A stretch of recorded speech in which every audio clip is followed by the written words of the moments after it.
Bonsoir et bienvenue dans Culturel. Je suis ravie de vous retrouver ce jeudi soir et il s'en passe des choses, ça n'a pas dû vous échapper. C'est le festival Faites lire ce week-end. Les livres, la lecture va nous embaumer pendant quelques jours et on en est ravis. On va parler des prochains concerts et d'une exposition au Quinconce l'Espal. On va parler aussi de livres avec la découverte du patrimoine du XXe siècle au CAIE, un nouvel ouvrage qui vient de sortir. Le 12 octobre, on a rendez-vous place du Jet d'eau pour le festival Consonance avec l'association L'Art et la Manière.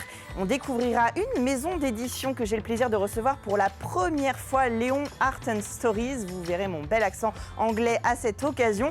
Et puis on finira dans 10 jours, c'est Entre cours et jardin avec un petit concert de musique allemand. On ne pouvait pas rater ça, ils seront là à la fin de l'émission sur le plateau. Je vous propose de tout découvrir avec mes invités tout de suite dans Culturel.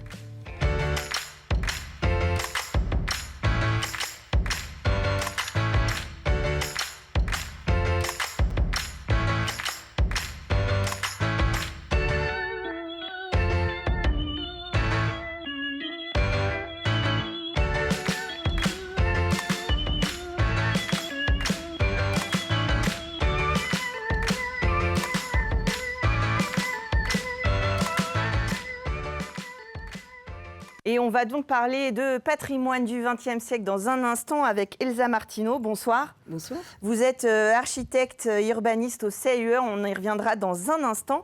Mais avant, je me tourne vers Céline Guinaud. Bonsoir. Bonsoir. Vous êtes conseillère à la programmation et coordinatrice du projet Art et Territoire au Quinconce l'Espal. Oui. Et vous êtes venu avec Raphaël Brunel. Bonsoir. Bonsoir. Vous êtes le curateur des expositions de la saison 2024-2025 des Quinconce Espal. Vous êtes venu nous présenter ce premier opus qui va ouvrir le 8 octobre prochain. Juste avant, je parlais en ouverture de Faites lire. Les Quinconce Espal résonnent pendant ce festival avec Jacques Gamblin, ni plus ni moins, qui vient lire à Faites lire. Il y a 3 séances, 3, 4, 5 octobre. C'est ça, jeudi, vendredi, samedi. Et donc Jacques Gamblin a interprété Fernand Cheval, ce fameux facteur cheval qui a créé un palais idéal. Il a donc interprété le personnage principal en 2018 et ça a été pour lui vraiment un vrai choc puisque cette personne était, comme il le disait, plutôt muette, très en pudeur sur ses sentiments. Alors pour reprendre le truc, il l'a joué au cinéma et le facteur cheval, c'est donc un facteur, un postier, qui a créé un univers complètement baroque et loufoque avec des matériaux de récupération et qui s'est construit un palais comme ça. Et c'est quelqu'un qui a vraiment existé, c'est une histoire vraie. Et du coup, Jacques Gamblin s'est imprégné de cette histoire-là. Tout à fait. Et il a décidé, après, une fois que le film a été réalisé, d'écrire une lettre au facteur cheval, donc cher cheval. Cette lettre à ce personnage qui est donc déjà mort et qu'il a incarné. Et ce livre a été édité en 2024, là, en avril 2024. Et donc, il va nous l'interpréter. Et c'est une première pour lui. C'est la création qu'on accueille sur le plateau. Et donc, c'est vraiment une lecture de la lettre qu'il a écrite à Ferdinand Cheval. Alors c'est vrai qu'on n'en parle pas souvent, mais les grands comédiens comme Jacques Gamblin, qui fait aussi beaucoup de scènes, c'est quelque chose qui était très fréquent, qui l'est peut-être un petit peu moins maintenant, mais qui fait partie des arts du spectacle vivant, la lecture, où vraiment c'est incarné, c'est pour dire aux téléspectateurs, c'est quelque chose d'un peu particulier dans les propositions de spectacle. Oui, tout à fait. C'est-à-dire qu'on est à la fois dans une boîte noire spectacle avec aussi de la musique, une scénographie, une dramaturgie. Après, il est sur une lecture avec le texte, mais il est aussi dans interpréter. Il va prendre aussi une voix particulière, il va donner aussi des nuances au texte. Donc on est dans un jeu théâtral, mais d'un jeu où lui, il est assis et il nous fait passer les émotions par rapport à un texte qu'il est en train de lire en direct. Et puis c'est vrai qu'on aime ou pas la lecture, se faire raconter une histoire par Jacques Gamblin, c'est pas tous les jours qu'on peut... Tout à fait, c'est sûr. Donc Cher Cheval, c'est le 3, le 4 et le 5 octobre au Quinconce Espal, au Quinconce en l'occurrence. On prend les places sur le site des Quinconces. Et puis, où on peut appeler la billetterie et ça marche. Ça c'est pour Cher Cheval. Le 8 octobre prochain, ouvre une exposition à l'Espal, sur le domaine de l'Espal, Raphaël Brunel. Et pour cette exposition, vous avez choisi de faire venir Mathis Collins. un franco-canadien, si je ne m'abuse, qui propose quelque chose d'assez, j'allais dire rocambolesque, inédit en tout cas, avec une association. Racontez-nous qu'est-ce qu'on va voir, qu'est-ce qui va se passer. Parce que moi j'ai déjà lu, donc je suis déjà dans les starting blocks, j'ai commencé à répondre aux questionnaires, etc. Mais allez-y, il faut qu'on explique aux téléspectateurs. Oui, donc, j'ai invité pour cette première expo à l'Espal, il y en aura deux qui suivront dans l'année là, pour la saison 2024-2025. Et donc j'ai invité Mathis Collins, donc en effet qui est franco-canadien mais qui a grandi à Paris, à proposer quelque chose pour cette première exposition. Il est à la fois sculpteur, il fait beaucoup de performances, des ateliers participatifs aussi. Il a tout un univers qui est très lié à l'histoire du théâtre populaire, de l'éducation populaire, de la commedia dell'arte, etc. Mais c'est pas vraiment ce qu'on va voir à l'Espal, puisqu'il est aussi très engagé dans des questions de ce qu'on appelle les pratiques sociales de l'art, ou comment l'art peut trouver peut être une manière, un terrain, on peut aller vers des publics qui sont pas en général touchés. Un vecteur de communication en fait aussi, voilà. Et d'échange. Alors il vient, c'est l'association l'ACAS, l'association de coopération artistique et sociale. On voit bien dans le nom déjà qu'on... Ouais. Donc en fait, concrètement, en effet, dans l'exposition, les gens seront accueillis dans les bureaux de cette association, qui s'appelle donc l'ACAS, qui est l'acronyme de l'Association des coopérations artistiques et sociales. Et l'ACAS est donc une association culturelle qui propose des ateliers participatif par correspondance, et dont les destinataires principaux sont les acteurs et les actrices du champ social, qui vont pouvoir, grâce à un petit journal qui est édité avec un atelier qui prend la forme d'un récit ou d'un petit scénario d'une œuvre qui a été volée au musée de l'imaginaire, et qui s'adresse à ces personnes, et donc chacun va pouvoir imaginer cette œuvre qui a été volée, la dessiner, et ensuite il y a tout un processus. L'idée c'est de produire les portraits robots de ces œuvres. Alors moi j'aimerais bien revenir là-dessus. Alors vous pouvez déjà aller sur le site évidemment des Quinconces l'Espal et de l'ACAS, de cette association. Donc il y a un petit journal qui est édité, on peut le trouver en ligne, on peut le lire. Moi je me suis amusée cet après-midi. Et vraiment, donc on rentre dans ce journal-là, et il s'est passé quand même quelque chose. C'est qu'il y a deux points de départ que je trouve intéressants pour nous, le public, qui allons à la découverte de cette exposition. C'est que on nous invite à imaginer notre musée, notre propre musée imaginaire, c'est-à-dire les œuvres qui sont dans notre imaginaire personnel et qui sont plus ou moins réalistes en fait, peu importe, puisqu'il n'y a pas de vérification d'où viennent les œuvres et de ce qu'elles sont. Et puis le point de départ, ce serait qu'on se balade dans notre musée et on se retourne et il y a une œuvre qui disparaît et on devient le seul témoin de ce qu'était cette œuvre. Et c'est ça qui est demandé au public, c'est de redessiner cette œuvre qui finalement, au début on a peur d'être accusé de l'avoir volée, mais non, en fait on l'a pas volée, au contraire on détient l'image de cette œuvre qu'on est les seuls à avoir perçue. En effet, chacun est en mesure de proposer sa propre œuvre, et c'est un musée qui comme est expliqué dans ce petit journal, appartient à tout le monde et à personne à la fois, et qui nous ressemble. Et donc l'idée, c'est qu'en effet, chacun mette ses passions, ses goûts personnels dans la projection de cette œuvre. Par exemple, un tableau qui représenterait, je sais pas, de la couture ou du tuning, ou un plat cuisiné. Voilà. Donc, évidemment, le spectre est très large, mais c'est de constituer justement cet imaginaire collectif et populaire sous la forme de ce petit jeu, parce que ça se présente un peu comme un jeu. Ça se présente vraiment comme un jeu, un peu comme une aventure, un peu le livre dont on est le héros. Là, c'est peut-être l'œuvre d'art dont on sera les héros. Évidemment, je le dis parce que c'est pour qu'un maximum de gens participent. Il y a un questionnaire, mais le but n'est pas de créer une œuvre et d'être sélectionné sur la qualité de son œuvre, mais bien de cet imaginaire-là. Et ce que je trouve intéressant, c'est que ça fait le lien justement avec tout ce qu'on voit dans les musées, qui est inspiré de la vie qui nous entoure. Vous parliez tout à l'heure des objets, des moments, des instants, des hommes et des femmes, évidemment, de la nature, de l'architecture. Donc tout ça, en fait, on va peut-être le retrouver. On va peut-être savoir ce que les gens regardent. Mais oui, ce qu'ils aiment surtout. Ce qu'ils aiment surtout. J'ai hâte de voir ce que ça va donner, surtout en 2024, ce musée. Et donc, l'ACAS, l'association, est installée jusqu'au 19 décembre, c'est ça ? À l'Espal. Ouais. Donc on va aller suivre ça et puis n'hésitez pas à aller sur le site internet et à découvrir le petit journal et à participer. Et à venir sur place aussi pour participer. Ouais. Bien sûr, donc à découvrir à l'Espal, donc quartier des Sablons au terminus du tram. Voilà, vous n'avez aucune raison de ne pas y aller, ça va être une jolie aventure. Un dernier spectacle dont on voulait parler aussi, c'est aussi inspiré de la littérature. Le 8 et 9 octobre prochain, vous nous proposez un spectacle Dracula Lucy's Dream. Tout à fait. Donc si on vient le 8 octobre pour le lancement de l'exposition avec le vernissage, on peut enchaîner avec Dracula. Ah bah donc voilà, ça, on fait programme, vous avez noté le 8 octobre prochain. Donc Ingvild Aspelli, qui est la metteuse en scène et marionnettiste, elle s'est inspirée du roman écrit par Bram Stoker, Dracula, et elle l'a intitulé Dracula Lucy's Dream parce qu'elle s'est intéressée à la première victime de Dracula, qui est donc une femme qui s'appelle Lucy. Donc ça nous parle de la question de l'emprise, du pouvoir et de l'émancipation. Va-t-elle réussir à se défaire de cet homme qui l'a séduit, où elle sent bien qu'il est plutôt dangereux pour elle, mais en même temps elle est attirée par le danger, l'interdit, et en même temps elle se rend compte qu'il faut vraiment fuir cet homme. Donc ça a trait aussi à des thématiques d'aujourd'hui. C'est ce que j'allais dire, sujet pas du tout actuel. Non, mais c'est intéressant parce que c'est vrai que Dracula, là aussi, ça fait partie de notre univers collectif, notre imaginaire aussi. Là, on revient sur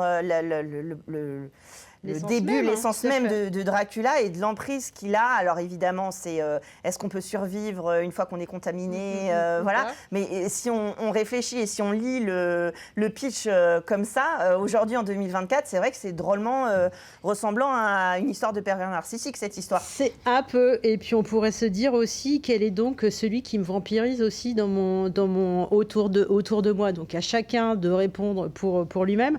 En tout cas, on est vraiment à l'endroit de la marionnette aussi, donc on est aussi sur un objet qui est porté sur soi, qui est très réaliste aussi. Oui, c'est ça, parce qu'on ne sait pas trop en fait ce qui est humain, qui est marionnette. Parce que justement, il y a de la vidéo, il y a aussi des projections, les marionnettistes sont à la fois les marionnettes, mais aussi ceux qui manipulent. Donc c'est très saisissant ce qui se passe au plateau. Du tulle rouge, évidemment, le sang, la musique, la lumière. Donc pour ceux qui aiment avoir peur, je pense qu'il faut venir voir Dracula. D'accord. Bon, alors je ne suis pas trop de cette équipe-là, mais en tout cas, ça donne très envie. Les images sont belles. Et puis voilà, tout ça, c'est des soirées, des moments à réfléchir et à vivre ensemble. Ça va être évidemment très intéressant. Je me tourne vers vous maintenant, Elsa Martineau. Je disais tout à l'heure, vous êtes architecte DPLG et urbaniste. Vous travaillez au CAUE. À chaque fois, j'ai peur de me lancer. Donc, le Conseil d'architecture en urbanisme et en environnement. Et l'environnement, voilà, tout va bien. Donc, c'est une structure qui, justement, valorise l'urbanisme en Sarthe. Tous les métiers qui se rapprochent effectivement à l'aménagement, donc l'urbanisme, le paysage, l'architecture. Et donc, il y en a par département. Donc, vous, c'est la Sarthe, raison, voilà.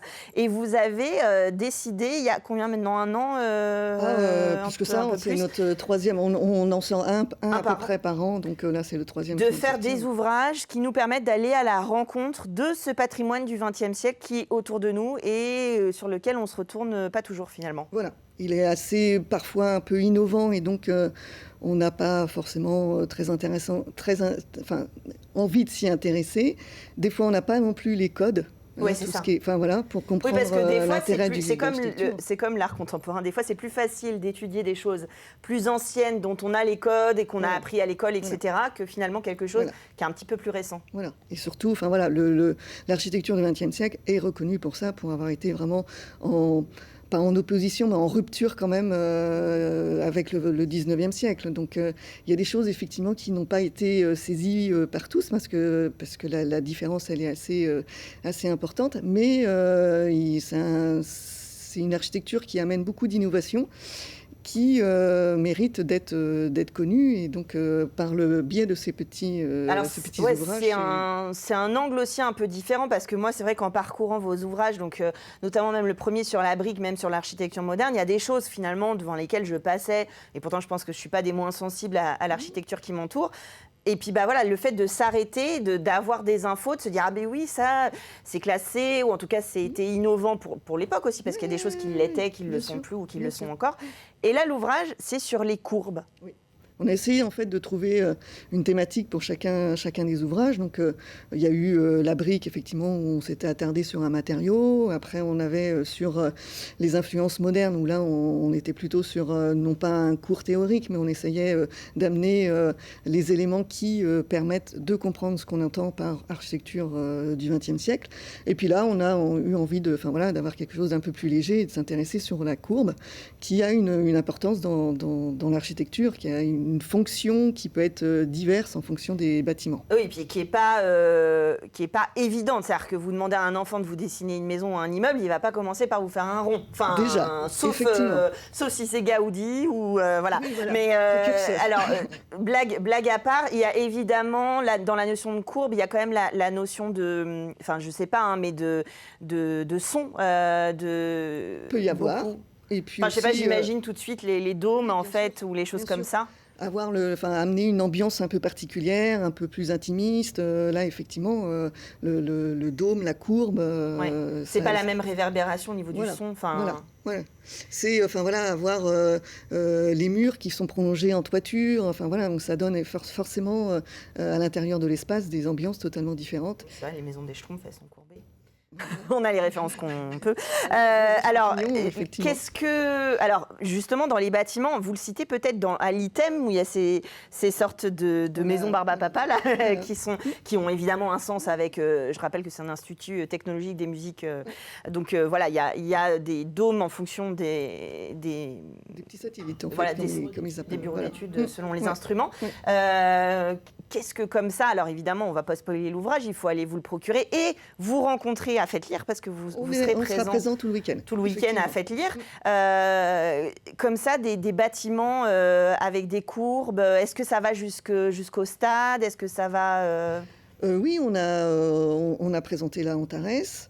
Après, pour expliquer en fait la courbe, c'est souvent aussi un parti pris architectural qui s'imprègne de l'environnement. Je pense par exemple à l'hôtel de ville de la Flèche, où le bâtiment qui est en extension est venu en fait suivre le tracé d'un bras du Loir, pour pouvoir ensuite amener une courbe et une architecture qui est là et totalement en rivalité aussi avec le château donjon, où là on est sur du bâti ancien. On vient épouser le territoire final, l'environnement. Avec une façade totalement vitrée qui permet de refléter aussi l'eau qui passe au pied. Il y a aussi les pilotis qui sont des éléments assez emblématiques aussi de l'architecture du XXe siècle. Et là, pourquoi l'architecte a choisi de poser son bâtiment sur pilotis? C'est pour garder des transparences avec le paysage qui est derrière, et donc ne pas faire une rupture pour ouvrir les perspectives. Dans Courbe, on a le côté épouser l'environnement aussi.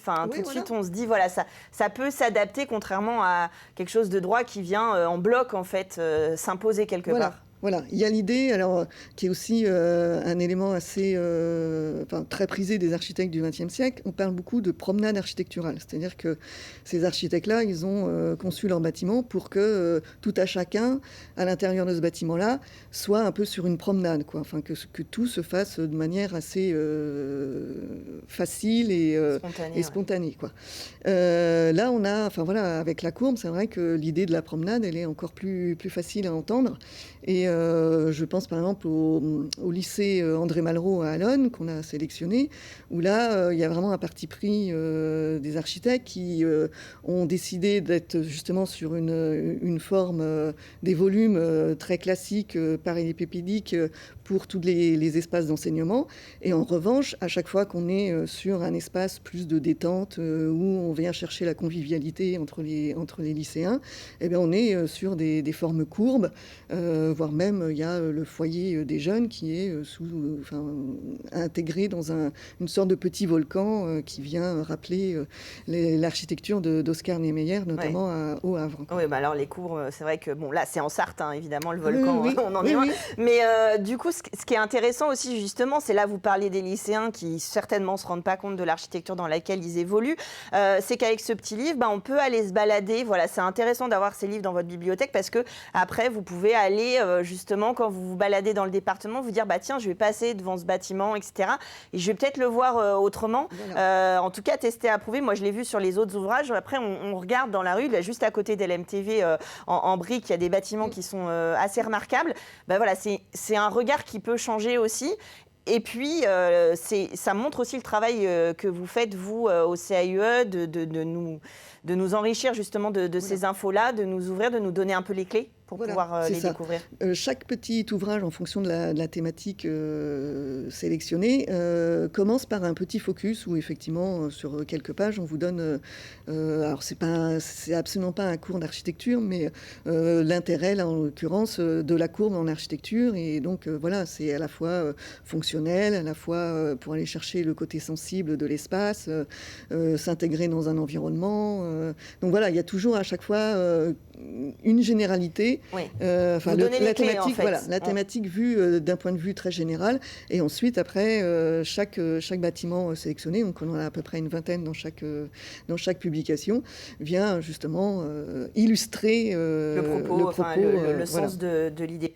Ça, c'est le livre sur les courbes. Vous les retrouvez tous les trois ce week-end au salon Faites Lire. Vous allez au stand du CAUE. Vous serez où On sera place des Jacobins. Place des Jacobins. Vous allez les rencontrer. Sinon, vous pouvez les commander sur Hello Asso, vous allez sur le site du CAUE 72 et vous retrouverez cae-sarthe.com. Oui, voilà, c'est affiché là, j'adore faire ça comme ça. Voilà. C'est 10 € 10 € le livre en plus, donc c'est accessible et vous allez en apprendre plein sur votre département et apprendre à le redécouvrir. Merci d'être venus nous présenter cet ouvrage. Merci Céline et Raphaël, on vous retrouve au spectacle et dans cette exposition à l'Espal dans laquelle on va pouvoir participer, se plonger aussi. Et puis, on continue avec la programmation tout de suite dans Culturel.